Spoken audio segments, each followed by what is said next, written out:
So it came to my attention that I did not make a video on this beautiful Japanese domestic market car that I have in my tiny fleet. My pride and joy, the car that started it all for my appreciation of JDMs. This is my Toyota Crown Royal Saloon. This is a 1996 manufactured car. This is the 10th generation of the Crown, and it is a part of the S150 series. This is specifically a 155. So I'm killing some time. It's raining where I am, so I figured I may as well make a video about this beautiful car before I forget or before it's too late.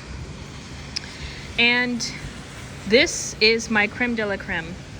I purchased this car sometime in May or June of 2025. This was my first treat to myself. And actually the very first JDM car that I ever purchased, even though the first one that I have featured on here is my Toyota Celsior.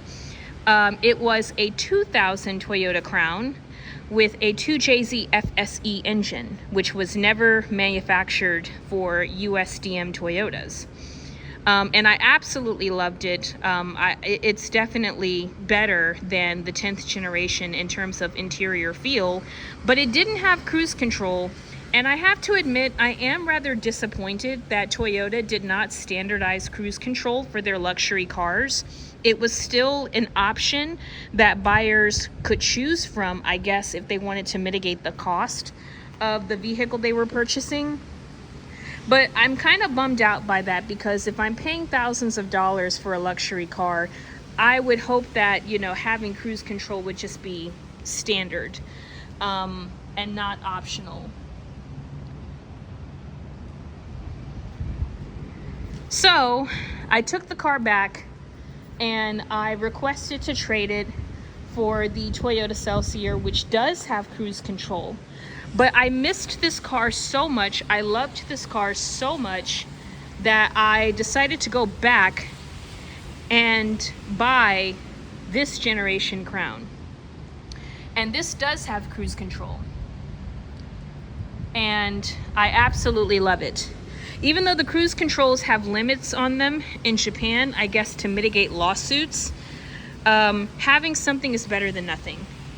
I mostly drive this car if I'm going to a car show or if I'm taking a road trip somewhere.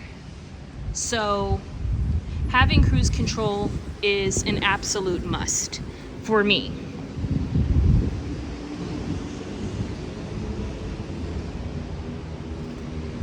Unfortunately, I couldn't get one that had a parking pole. I am a sucker for the little parking poles that some of the Japanese cars have, because it's just so Japanese. It's not something that we get for our USDM Toyotas and Hondas and Mazdas and Nissans, because, you know, we have such large parking spaces and we can maneuver quite easily compared to over there. But I absolutely love it, and I wish that we could get it. And I just love how 90s this car really is. I love the soft, aggressive look, the sleekness of it, the frameless doors, which are just so smooth. Look at that. Just gorgeous.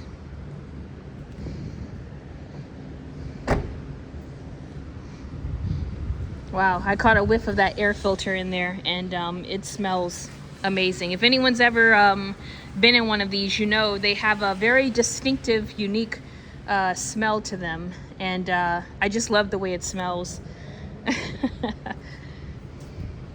And I purchased this car from no other dealer except Driver Motorsports. And guys, I cannot recommend them highly enough. I don't work for them. I don't get paid by them. But I've purchased 3 cars, even though I exchanged one for the other. And they were professional from start to finish. And I would not recommend any other business, especially if you are looking for a premium quality JDM car. So they're killing it.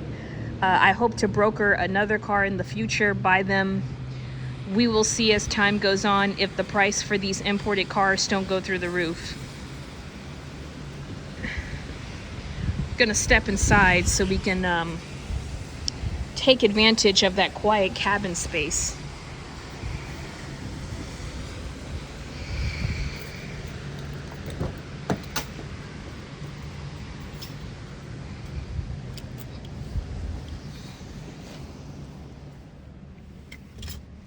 Oh man, I hope you guys can hear it.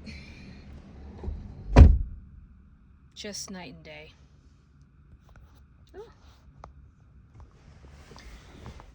And again, I really love how Japanese luxury cars featured cloth wool interior seats. I really hate how American luxury cars, it has become so standard to have leather seats, because as I'm pretty sure most of you guys know, whenever you're looking at a used luxury car from the 90s or the early 2000s, the driver seats especially are always the first ones that look like shit, because people just, they don't really care or maintain leather seats. You know, leather interior requires a lot of maintenance, especially if you're driving this daily. And unfortunately, we just don't do that. But it's the opposite here. And I absolutely love it. And I think it adds for extra padding, and it makes it even more quiet. Let me get in the front seat. So I bought some doilies for this car, and it is incredibly hard. Let me get out, show it from the front.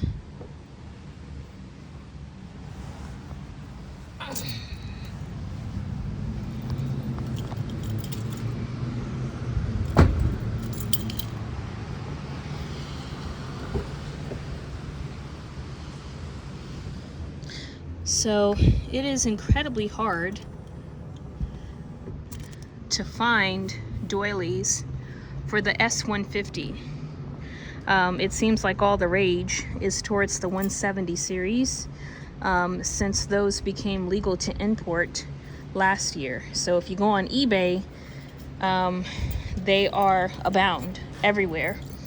Doilies for the 170s and the UCF 30s and 31s, or the new LS 430s that became legal last September.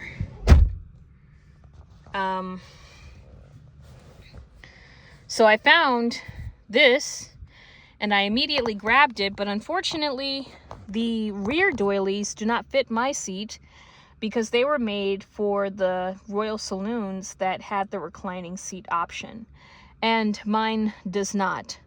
So it is incomplete. Hopefully I can snag some in the future, but as of now I only have the front seats.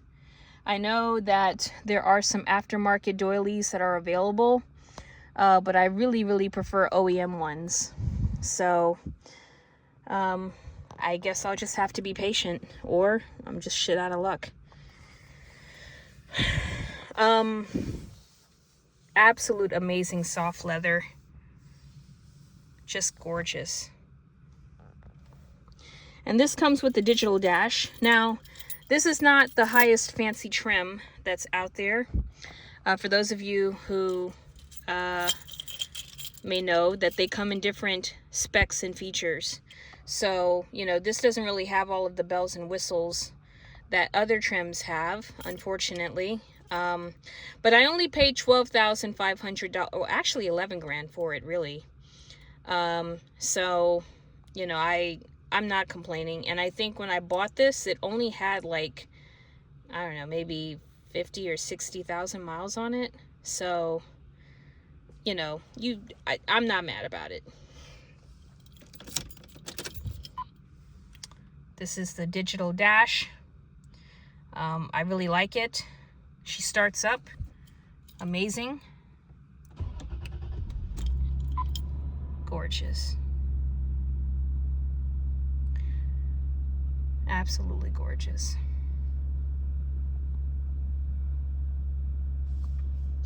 And of course, you can't really tell the difference now because the fuel level is, you know, it's not low.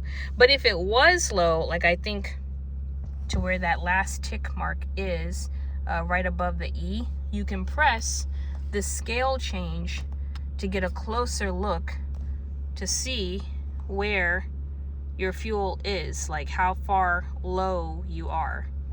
So I thought that was really, really cool. Mine does not have the little, focus. It doesn't have like the little projection where you can see the speed in the windshield. I think that's only offered on the Majesta, which is slightly larger in dimensions. I think the Majesta is more comparable to the Celsior in terms of size. But yeah, they didn't have that available, and I think they typically charge more for the Majestas. So yeah, I just got the Royal Saloon. Everything works. She shines bright. I'll have it set for the door. I got my little vanity mirror.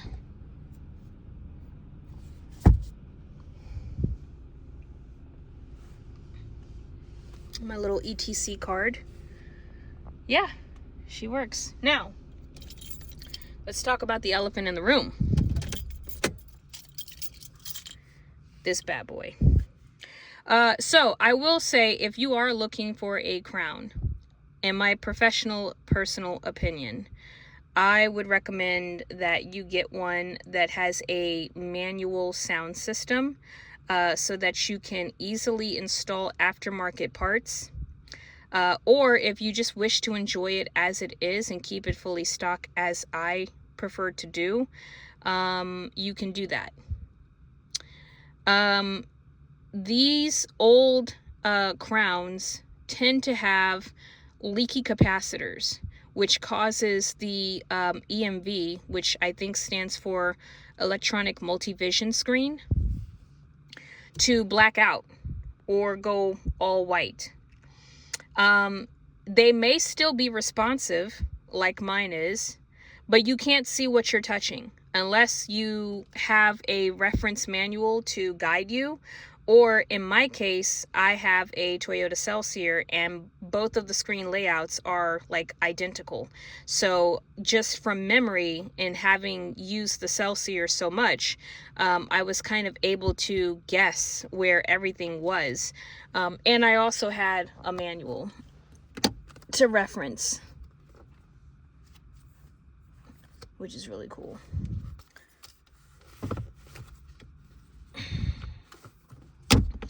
I should really take the time to read that.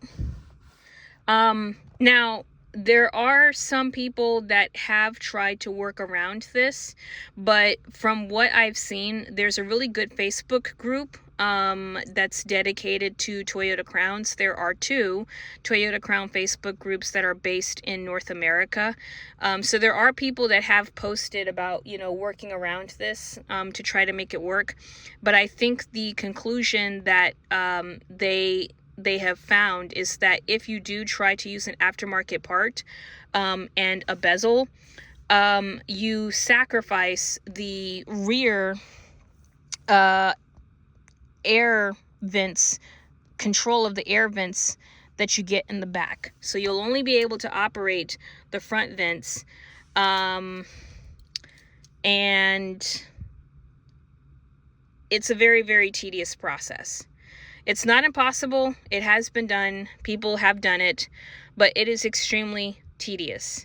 And I'll see if I can post a link to the person who did document their process. And I think they are the first person to ever document their entire process for installing an aftermarket stereo in this particular crown that has the touchscreen model. I'm glad to see that Toyota has kind of gotten away from from this, but it just sucks that with these old crowns, the ability to control the air pressure of your air conditioning is embedded into the touchscreen. So if that takes a shit on you, you're pretty much shit out of luck. Only in extreme emergencies do I drive this car, and because I don't have the touchscreen and everything is disconnected, as I'm driving on the interstate, it'll blow extremely hot air, and it is excruciatingly uncomfortable to deal with. So I, being an OEM purist, I have chosen to take the route of getting it fixed. One, because I don't want to deal with trying to disassemble and reassemble my car to fit an aftermarket stereo system in there. And two, I just, like I said, I want to maintain my car's overall stockness as much as possible. So I sent my car off to New Zealand to be repaired by a repairman who runs a business called the Soarer Surgeon. I hope I said that right. And I'll also post a link to his business in the description below, as well as a link to his Facebook page. So he is currently working on that, but even he's having a difficult time with it because this particular touchscreen is a rare model. So it requires a specific chip in order to install, which is currently on back order and will not be available until July of this year. And I sent this off to get repaired in December of last year. So yeah, just to put things into perspective. Yeah, do what you will with that information. But I can't wait to show an update. I will show an update once that's worked out and I get to install it, and I cannot wait. I love this car so much. I don't regret buying it. I absolutely love it. But yes, if you are interested in getting, you know, any of these old JDMs, whether it be a Crown, a Mark, a Chaser, a Celsior, a Soarer, see if you can get a manual infotainment system. You will probably have less of a headache. But yeah, this is a short review of my Crown. Let me open the door. Turn off the lights. And yeah, if you are in the market of getting a nice luxury JDM, I would definitely say add this to your search.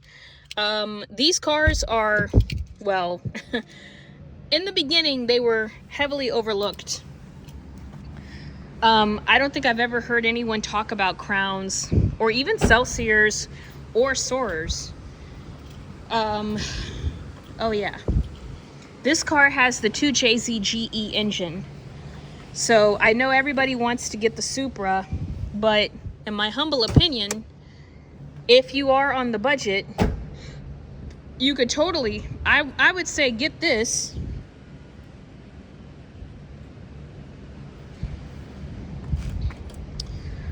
Buy a 2JZ GT engine, install it, tune it, and you'll get the same performance and outcome that you would with a Supra, more or less.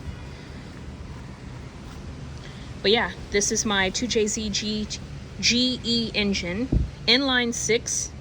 I keep it clean underneath. She's gorgeous.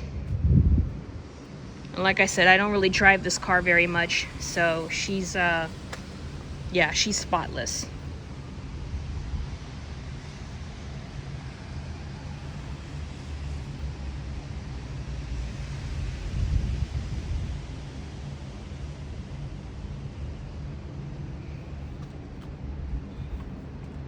Absolutely spotless.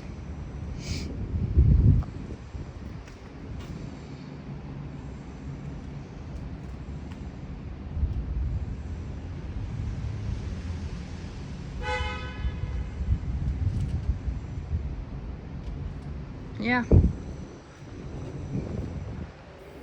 And there's the VIN.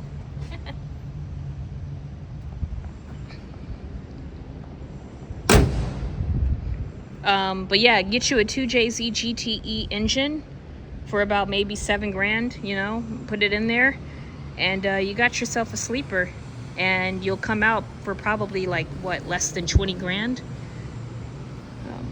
But that's what I think, you know. Now, I have no intentions of doing that with this car. One, because I don't have that kind of money. And two, you know, I like it as it is. But yeah, that's exactly what I would do.